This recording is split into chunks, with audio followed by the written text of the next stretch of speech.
mix of the madness. John Brodsky is on KMJ right now. Yes, sir. John Brodsky here with Aubrey Bettencourt. That intro is like a throwdown. Yeah. It's like, bring it, bring it. You have something to say to me? Bring it. Well, bring it. Yeah. If somebody has it, bring it. We have some water news today, Aubrey, and this is right up your alley. Goody. Aubrey is the executive director of the California Water Alliance, keeps an eye on all these water issues. So do I. I'm also with the Families Protecting the Valley, which is another water group. Mm-hmm. So see what we think about this. Supreme Court was possibly going to take up this Delta Smelt issue. It had been appealed from the Ninth Circuit Court of Appeals, which basically upheld the pumping rules that are in effect.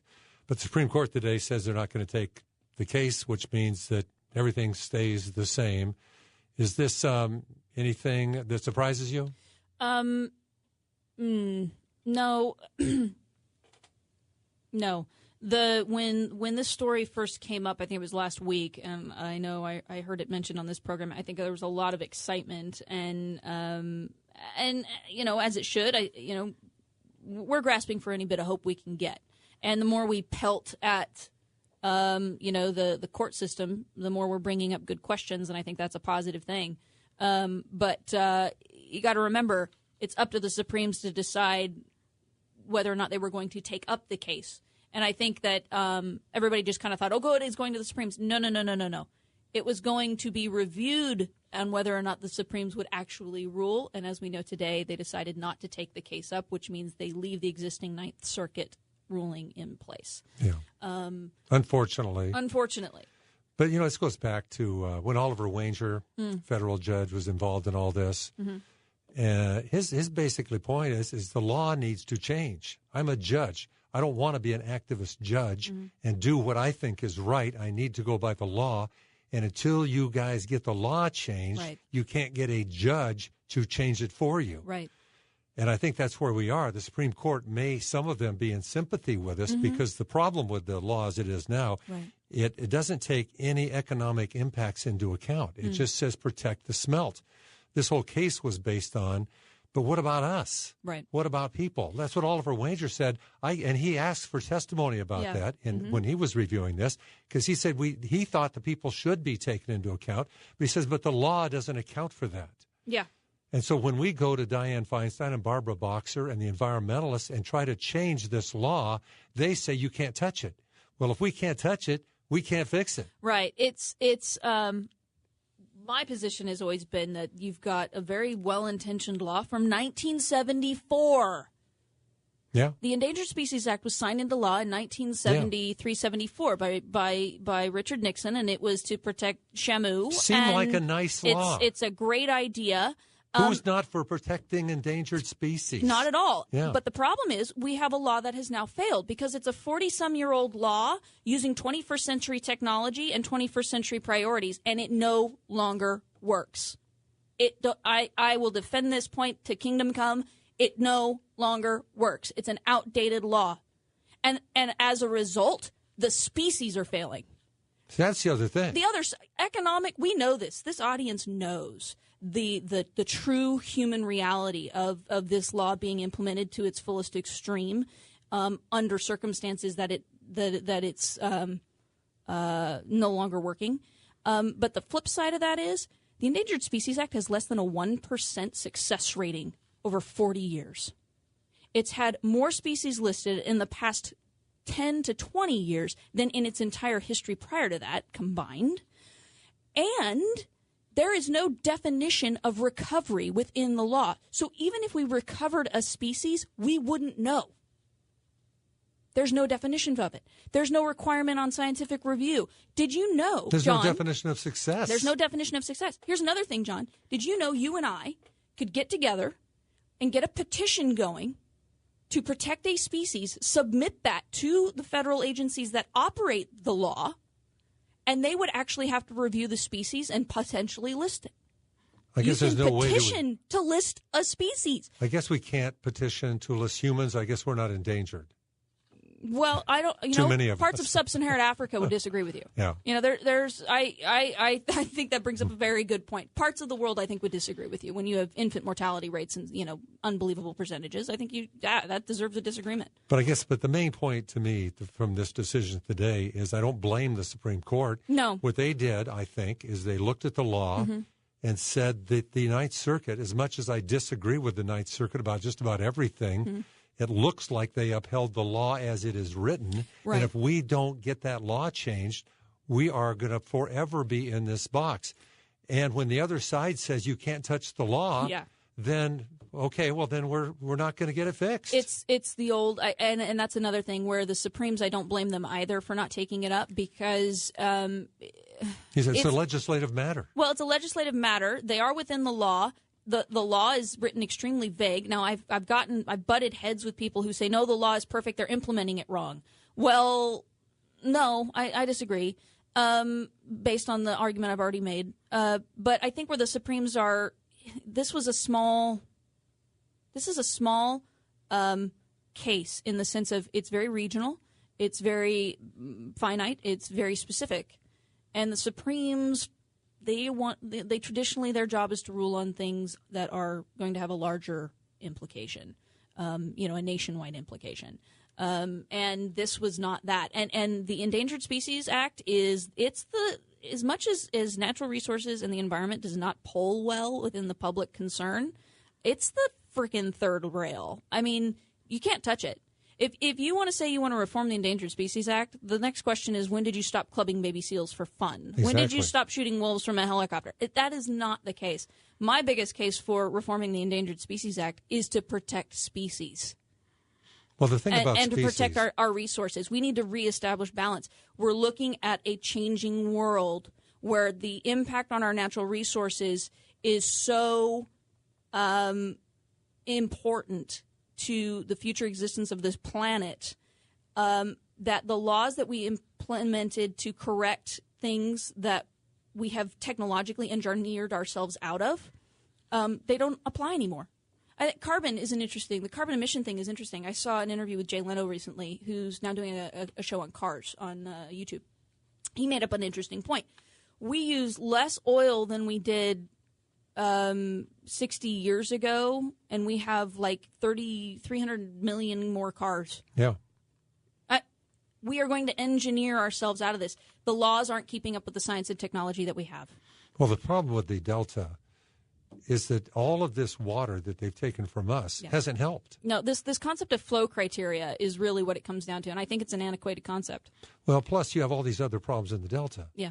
We know all about the sewage from the Sacramento sewage plants and all the other sewage plants around there. Sacramento's been ordered to clean up, but not until 2023. So while they have 10 years, or now 9, to clean up, we get stuck with the rules. Yeah. They get a reprieve, but we don't. We also have the striped bass, which eats Delta Smelt. Nobody seems to care about that. Well, and this goes to, I mean, when I say flow criteria, really quick for the audience, flow criteria is this concept that we push more water through the estuary in order to fix all these problems that you're bringing up, John. The pollution. So solution through dilution. That's the concept. We're going to flush more water to dilute it so that there's less parts per billion or whatever. Fixing flows so that the fish don't go the places where the striped bass might eat them. The fact of the matter is we've been doing that for 30 years, 20, 30 years, and it's still not working. What's the definition of insanity? There you go. And now, because we have a law that politically we refuse to address for, I think, all valid reasons, to establish balance, to think long-term about what does it mean to protect our natural resources, the foundation of life for the environment and for humans who are part of that. We have it's left itself open to interpretation and manipulation, and I think the law is being abused, and it infuriates me. I know, but here we are. Yeah. Here's the latest decision. But because if you don't change the law, the judges are stuck with the law. I agree, but you know what? We have to be careful. Right now, we feel it here. When the rest of the country starts feeling it, the majority of species are listed west of the Mississippi River. You've got to get the East Coast on board. This issue is going to come to a head. It's going to come to a head because of its failure to protect the environment. It's going to come to a head because of the impact, because of the need for our natural resources. The rest of the world other countries in the world are making plans to protect their food supply as a way of boosting their economy. Ireland has a 2050 food and economic supply priority. India has the exact same thing. I'm looking at other countries doing the exact same thing, and yet the United States is not. And I think we're going to get left behind as a result. We seem to be fine with getting our food somewhere else because they don't seem to have any priority getting it from here. Fall of the Roman Empire. Fall of the Roman Empire, John. But if people want to have a little fun, just start Googling around and ask the question, how many species are there? Have you ever done that? No. Just how many species are there? How many species are there? I know they're always declaring new species every year. They find new critters. Oh, yeah. They cannot document them fast enough. They can only guesstimate how many species there are. People, they guesstimate, I think something like, I'm going to say 70,000 species have been documented. There are guesstimates. There are as many as 10 million species. We don't even know. Well, that goes into an interesting, another take on this, and I know you're coming up on a break, but the law allows you to define species not based on genetics, but based on location. So while smelt in Sacramento are genetically identical to smelt in Oklahoma, under the law in the United States, they're classified as two distinctly different species. Hello, I've got a problem. Well, today's just another bad day for the Central San Joaquin Valley. I think the smelt are missing out. They need to do like mail order brides. They need to mail order smelt brides out of Michigan and Oklahoma and all those other. Get them over here. Yeah, get them over here. Let's change the genetics. It'll be good. Some genetic diversity. It'll help their health. But in case you missed the story, Supreme Court kept in place the environmental orders here in California, Central Valley, to protect the smelt and limit the pumping of water from the Delta. So there'll be more. We're right where we started. There'll be more. The law will keep getting challenged. 490-5858 or 800-776-5858. John Brodsky, Aubrey Bettencourt with a B on KMJ. Hey there, it's me, Ray Appleton. I don't say this enough probably, but thank you. Thank you so much for... John Brodsky with Aubrey Bettencourt. Aubrey is the executive director of the California Water Alliance, so a good person to have on as this decision just came down today, the smelt thing, the Supreme Court. You too, though. This is good. Yeah. I love it when you put a couple water dogs in the room. So, they just decided today not to decide. So by not deciding, they decided. By not deciding, they've decided. Yes, what is the old adage? But inaction is action. That's right. But yeah, it's going to keep coming up. B, you're on KMJ. Thanks for calling. Yes, I have a question, then I'll hang up. I was told that the smelt was brought in to California, that it's not a native of California, to feed the salmon, and I was wondering if you'd heard anything about that. I think that's true. It is true. The Delta smelt is a non-native species of California. Yeah, but still a protected species. That's still a protected species. They call it the canary in the coal mine species. Yes. It's an indicator species. Indicator species. Meaning the health of the smelt population, because it is, like the caller just said, B, I think, and sorry you hung up, it is kind of the base of the food chain. So the concept is if the food supply is doing well, then the ecosystem is doing well. If the food supply is not doing well, then the ecosystem is not doing well. And, we would all feel a lot better about this. We wouldn't feel good, but we'd feel better if the Delta was getting healthier. I know, but it's not. But it's not. So they keep doing the same thing, taking more and more water to make the Delta healthier, but it keeps getting worse and worse. That raises the question, is the goal to really solve it? Doesn't seem like it, does it? This goes back to my core premise, which is they don't want farming in the Central Valley. If we're going to protect the environment, then do it like we mean it. Yeah, but that's not what it's about. It's all about politics and other things. Eric, thanks for calling. Yes, I'm a farmer in the San Joaquin Valley, and I have a point. I think they need to add the Farmer Endangered Species Act. Yep. And that might straighten it out. If they can't get rid of it, just add the farmer. And my ancestors have been here since 1850s. So they were here before the Delta smelt. Yep, you probably were. Yeah, good on you, man. And can't thank you enough for keeping your hopes up and keep putting your boots on like you do every day. Especially in times like these. I think that's a great point, a great talking point. But let's flip it on its head and maybe look at what these other countries are doing, which is creating economic incentive and protections for their agricultural sector as a means of boosting their economy, which is a national security issue, but also local food supply. So maybe we protect the farmer not under the Endangered Species Act, but in its own way. It would be nice. Thank you, Eric. Thank you. 490-5858. Yeah, this whole smelt thing, it's just, it's been going on so long. I mean, the water takeaways in this valley have been going on for over 20 years now. Mm-hmm.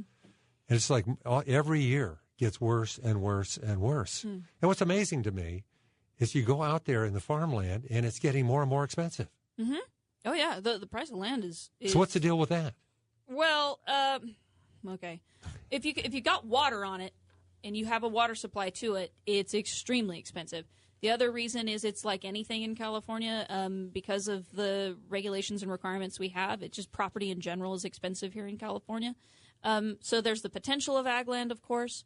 There's the fact that it is in California and it has all these requirements, which makes it more expensive to just have land or property.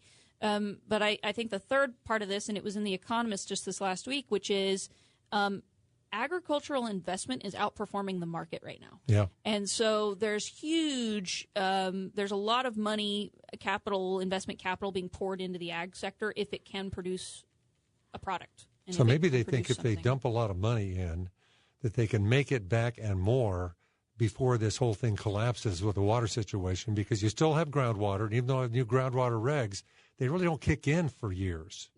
2. Well, you got to have your plan in 2, but then you get another 3 or 4 or 5 before you have to implement it, and then some places even up to 20 years. But the GSAs, they're not. Even though you have time, they have the authority to regulate prior to your complete implementation. So that's a backwards thing in that. Right. But I'm just confusing. thinking the people investing. I see what you're saying. The interesting thing, or the part that I think is complicated here is, and what I would be interested to know is, while there is a lot of capital going into ag land, it might be leaving California, because I've heard from major investment firms that I know have invested in California ag land, and when I go and I speak at conferences in Scottsdale, Arizona, or wherever else, they've approached me and said, we're terrified because all of a sudden our water supply has dried up, because the result of the drought was areas that hadn't quite felt the extremes felt it now. And so those who thought they were protected or not, they've found their vulnerabilities, and investors don't like that. So they may be pulling out and looking elsewhere. And I don't like to sell out my state, but I do a lot of business with state agricultural departments throughout the country. And they're like, so is it safe to say we should recruit out of California? Looks like the answer would be yes, huh? Nick, you're on KMJ. Hey, I'm one of the farmers that actually has my water rights listed on the deed. My deed is so old that it was signed by Mr. Wrigley back in, I think it was 1906. Wow. It says that I own the water underneath the ground. Mm-hmm. Now, how is this going to affect me? Do I lose my rights? Well, you're gonna be regulated in some degree, because they're going to have to find out how much water is coming out of the ground to be able to regulate it. So you're probably gonna have to put some kind of meter on there and find out how much you're taking out, how much is going back in. Isn't that what's going on, Aubrey? Yeah, the groundwater is where they're going to come after you on that. They're going to look at your usage. It's your water, but they're going to regulate how much you can use. Mm-hmm. See, right now you can use all you want, right? Can they seize my water rights? In effect, can they tell me I no longer own them? See, that's part of eminent domain. They can't just step in and do that. I think in a way they can. Yes and no, Nick. That's the biggest question. That's one of the key questions with this new groundwater ruling. Is it an eminent domain without compensation? And I have met with a number of attorneys about this, and I would highly recommend you seek out a very good attorney to talk about this, because there's so much unknown within it, but that is definitely a key critical component. And I wish I could give you an answer, but I am a firm believer that it looks like eminent domain without compensation. So one of the other things that I'm looking at, too, is that it's my land and it's my water down there. This is my feeling. And that, the state wants to store their water under my land, and they want to charge other people for it. I want compensation for that, too. That's an interesting point as well, and I think that's something that should be brought up too. I believe that's something that came up down in the San Fernando area once years ago. These are all of these things as they're now adjudicating these basins and declaring these certain areas of impact or moderate impact. Or this is it's terrifying, the authority that the law gave without any specifics whatsoever. And so it's going to be very, very interesting. It'll be very, very interesting. I hate to say it because Shakespeare said kill him first, but lawyer up. Lawyers are going to get rich. Oh, Again. Yeah. I should have gone to law school.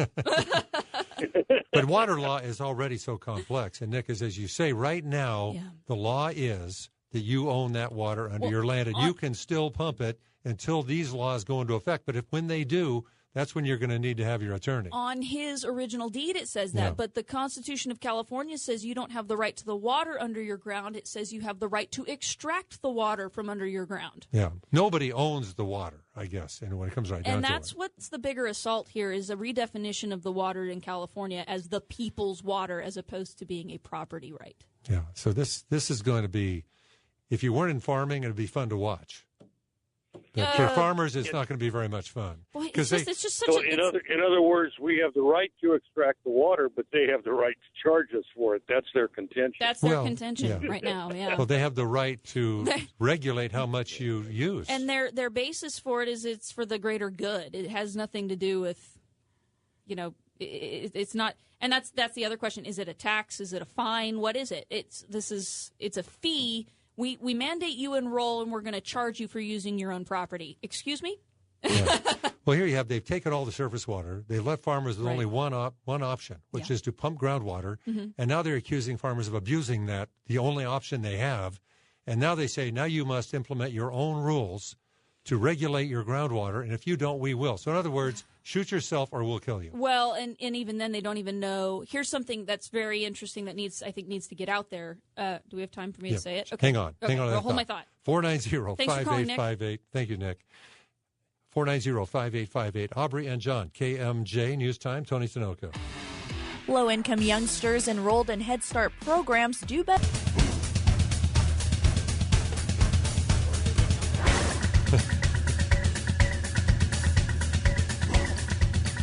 Just getting in the mood for something here. I'm not sure what.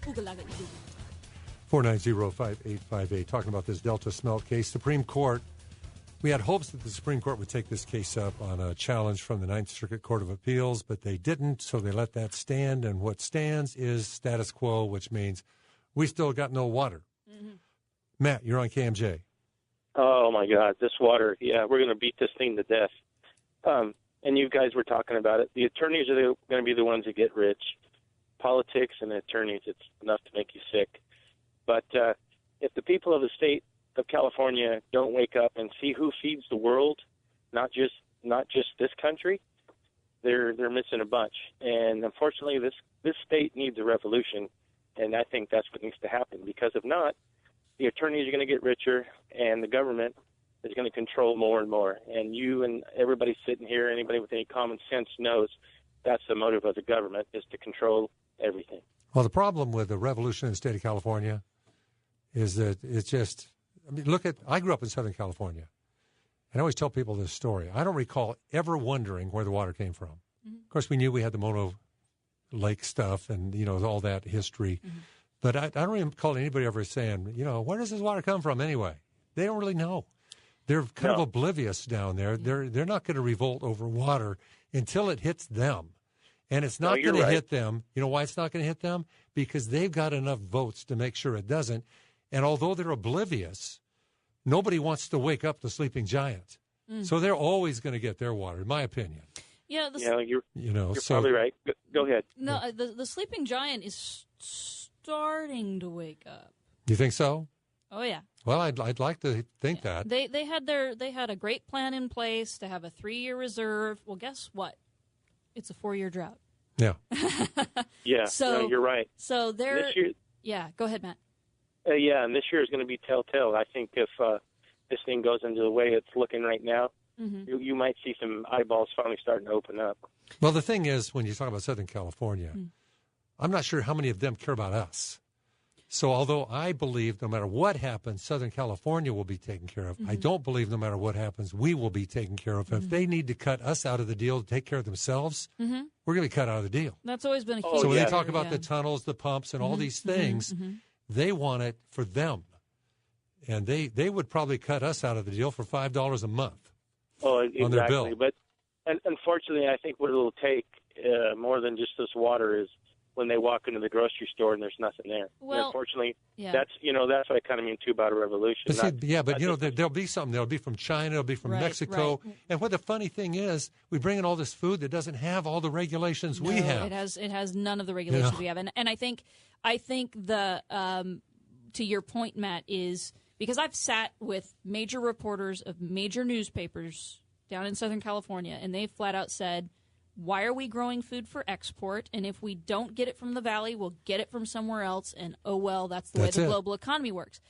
The problem is, we want this local concept. I think we need to tap into that. I think we need to tap into this idea of food security, food safety, food affordability. This is about providing a healthy lifestyle for all stratas of the economy. And the best way to do that is to grow high quality, healthy, affordable food at home. And we do that. And unfortunately, what it'll take is that what happens to a country that can't feed themselves? Well, it collapses. The Roman Empire did. It falls apart. Roman Empire failed because it relied on foreign sources of food and fuel, and it fell apart as a result. Exactly. Yeah. And I'm laughing, and not in a good way. I'm laughing because hopefully people will understand that you just hit the nail on the head. But if you're waiting for a revolution in California, I got bad news for you. Though, Matt, I hate to bring you back to this whole idea. I know politics gets in the way of it, and why can't we just have common sense and do the thing? But at the same time, you're either at the table or you're on the menu. So if we want to see a revolution where local grown, domestically grown food is a priority, we have to jump in there and say, politicians, this is a priority. And that means partnering up with unusual partners to say, hey, this is a priority. Right. And the foundation of that being a priority and that healthy lifestyle for all stratas of the economy, they talk about income inequality and poverty levels. Yeah. We have to jump in there and say the foundation of providing those basic needs is a reliable, clean water supply. Yeah. And unfortunately, right now where we're at, I feel, is that nobody wants to give and nobody wants to work together. And you're right. If each side would give, but here's the problem. Everybody's so scared to give in, I think. Well, look on our side, I mean, we are the compromisers. But my God, we've compromised every drop of water out of this valley.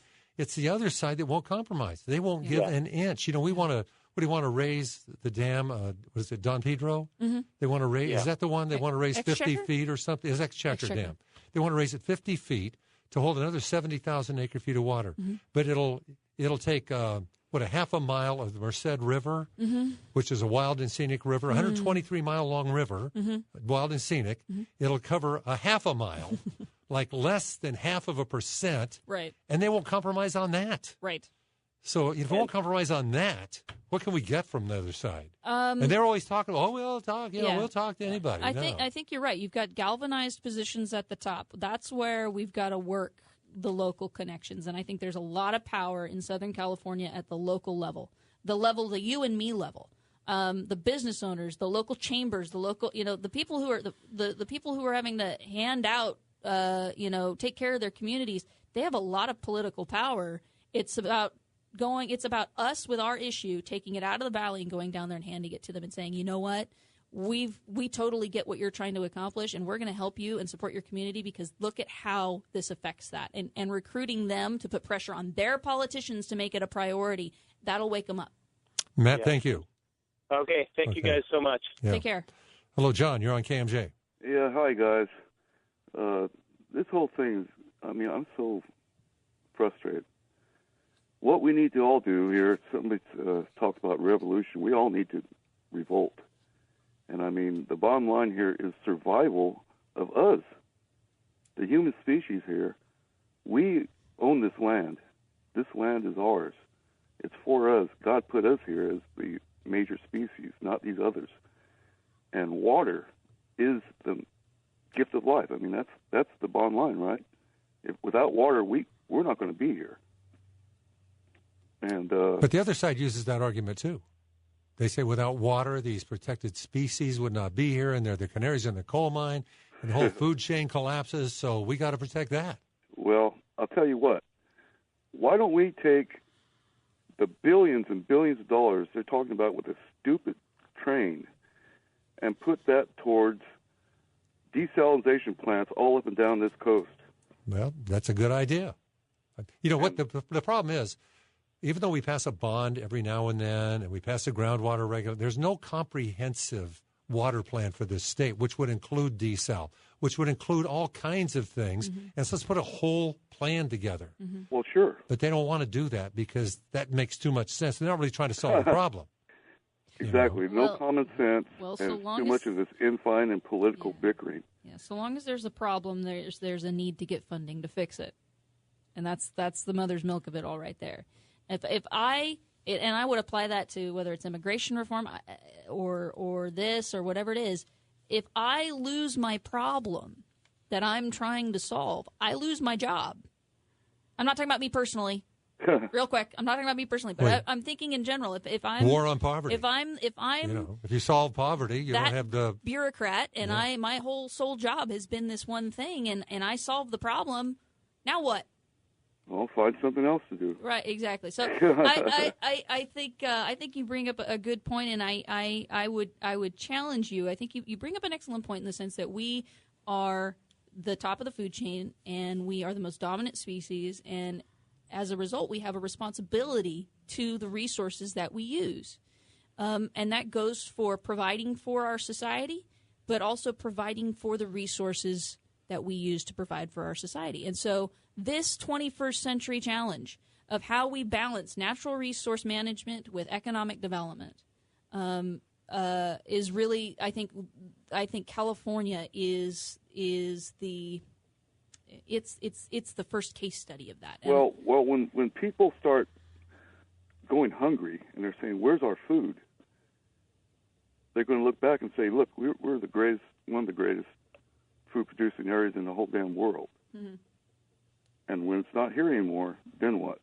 Well, see, that's the problem. You know, as we dry up and we have all these regulations, and they talk about building dams and building tunnels, which are decades perhaps down the road, if they even ever get built, we will all be dried up and blown away in the dust. Well, and you've got too little, too late. Yeah, you've got an interesting wing of ideology out there that says it's our moral imperative to import from other countries as a way of propping up their economy.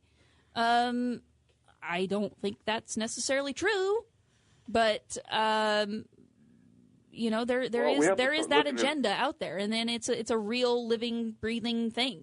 I've heard it for a long time. We have to start looking at it as a global situation where we're all here to. Well, you know, one of the problems, Audrey, as you know, is that we can't even get the people on our side on the same side. Yeah, that's a problem.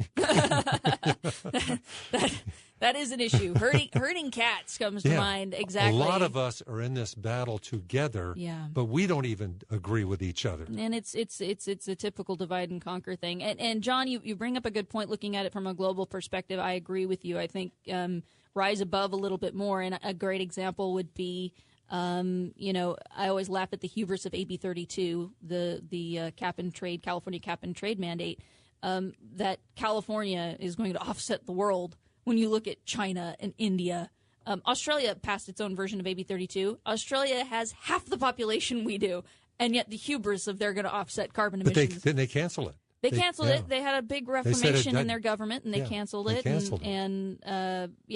But again, I think that's another part of this. I really, truly think, as much as we have all of this stuff going on in the world and ideological battles and the clash of civilizations, and it's going to be, you know, the next global conflict will be about ideology, I really think the bigger conflict is going to be over natural resources and human growth. Well, you know, environmentalists, when you talk about feeding the world, they don't care. No. Because they think there's too many people on the planet anyway. They'd like it to be down to about 1 to 2 billion instead of 7 or 8 or 9. So when you talk about, remember Robert Malthus and Malthusian theory was that, you know, the population would explode and you wouldn't be able to feed the planet. Mm-hmm. So that actually would have been perfect for environmentalists because we just all would have starved. Mm-hmm. The worst thing that happened for environmentalists was that we were able to feed the planet because Right. farming innovated, and we've been able to grow food and feed the planet. Mm-hmm. So now they have to go another way. They have to find another way to say that this doesn't work. And what it is now is we're destroying the environment because we're using all the resources. Right. So instead of not being able to feed the planet, now the problem is you can feed the planet, and that's no good either. 490-5858, Aubrey, Bettencourt, John Brodsky, KMJ. Good morning. I'm Tony Tinoco in the KMJ News Center. More of the John Brodsky Show coming up. Thanks for joining us today. John Brodsky with my special guest host, Aubrey Bettencourt, who is the Executive Director of the California Water Alliance. So, Aubrey, I want to thank you again for coming in today. I really appreciate it. Yeah, it's fun. Enjoyed our conversation about the Golden Globes and movies. I didn't know you were such a movie buff. I'm a huge. I could do a whole show. We got to tentatively book the day after the Oscars here. Yeah, that'd be fun. Because That'd be a blast. we're going to get into that. Yeah. And I will have seen all the movies. And like I say, I'm not really a movie critic, but we all kind of... We all are. We know what we like. We know what we like. We know what we like. We know what we don't like. I don't know if it's an award-winning thing or not, but I know I like it. Well, at the end of the day, we vote, like the caller said, we vote with our pocketbook. So... Yeah, but the problem is you vote and then you don't like it and you already voted. Yeah. You know. Well, I mean, and that's the I love me part I gotta of it. pay to find out if I voted right. That's the Hollywood I love me part of it too. Though now I've got Apple TV and I can watch. I'm blown away. I can watch stuff that's in the theaters at home. Yeah, but you still I have to pay for it, obviously. But just like I say, you're paying up front. But and then my popcorn's free. Not free. I can hit pause. I can talk. Yeah, yeah. You can pause, go to the bathroom. Exactly. Are you a football fan? I love sports. I love football. I can't say that I follow it religiously, but I know the game. It's not like I don't know the game. So. You could make a case that this is the biggest football weekend of the year. Yeah. Although most people would say that's a Super Bowl weekend. But with the playoffs and the college national championship game tonight, it's a pretty big weekend. Now, the reason I ask if you're a football fan, because I'm not really, I'm a college football fan. I'm more into this college championship than I am the pro stuff. Yep. But this time of year, I kind of get involved with the pro stuff a little bit because they're in the playoffs, getting close to the Super Bowl. Games are getting a little better. Yesterday, Dallas was playing Green Bay. Are you interested in that game at all? My Facebook friends were. Yeah. Oh, yeah. Not you, though, so much, huh? No.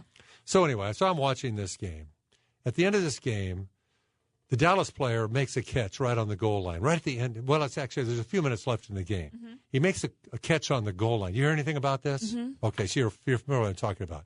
I think to any average football fan like myself, this looked like a catch. I'm not a Dallas fan, Green Bay fan. I just wanted to see a good game, which I did. Right. But it looked like a catch. But the refs ruled it wasn't a catch for some reason that even after they explained it, I didn't understand. Do you have any idea what I'm talking about? Yes and no. Yes and no. Okay. Yeah. I mean, I get what you're saying. So what they explained it how? Well, why said. did they say it wasn't a catch? Let's just for those I of will us that try to explain this. To me why they called it. Normally, when you catch a football, they try to determine whether you had control of the football. Yes. And if you had control of the football and then you hit the ground and the ball comes loose, it's ruled dead when it hits the ground. Correct. That's what it looked like to me. It looked like he had the ball, and when he hit the ground, it came loose. Although he never really dropped it. It never, it came right back into his hands. Okay. But it seemed to me, in a normal circumstance, that would just be a dead ball, their ball, right where the ball landed. But they said something about he's got to make something that's consistent with a football move after he catches the ball. Like a forward movement? I don't know. Or what do we... They never explained this. Is this one of those, like, how many knees were on the ground thing? I don't know. I mean, they had the rules guy on. He explained it. Everybody on TV goes, thank you very much. And I'm sitting there wondering what the heck he just said. Yes. Because I still don't know. I think GQ summed it up. The Cowboys got screwed. America perplexed how to feel. Well, like I said, I'm not a big Cowboy fan. Yeah. I don't mind seeing them lose. No big deal to me. Right. I just hate to see when you have a big play at the end of a game and the refs make a call that sometimes is just wrong, but sometimes you just don't get what the call is. And in this case, I just challenge anybody, if you haven't seen this play, if you watch this play on video, And ask yourself, is that a catch or is that not a catch? You have to say that's a catch. It's just that simple. Mm-hmm. But they ruled it wasn't. And I'm baffled. So and the implications so that leaves Dallas loses. Green Bay moves on. And where's that put things in the scheme of things here? Well, Green Bay moves on to get to play Seattle. Okay. But which I think whoever won this game is going to be in trouble anyway. Yeah, I mean, I have to admit with that. But because I caught the Seattle game. But I just hate to see the refs take the ball out of the hands of the players. Now, everybody said that technically the call was right, all the announcers. And I just say, okay, if that call is right, that rule is bad. Because the rule, I just say, if you see the video, Aubrey, he caught the ball. I'm trying to find it. He caught the ball. Here it is. End of story. You got the video? Yeah, I got it here. I'm going to watch the video. You should put this on KMJ so everybody knows what's going on. Yeah. Well, if you're not a football fan, you probably have no idea what I'm talking about. That would look like a catch, actually. It looks like a catch, does it not? Or are they saying that he fell down before? They're saying that he has to, after he catches the ball, make some kind of football move. Research this a little bit. I see what they're saying. Okay, I can see what they're saying, that because he essentially fell down. Yeah. But you always fall down when you get tackled. Hey, Ray's coming up next. I'm sure he'll have a lot to say about this Delta Smelt and other issues on KMJ. Thanks for joining us. Aubrey Bettencourt, John Brodsky.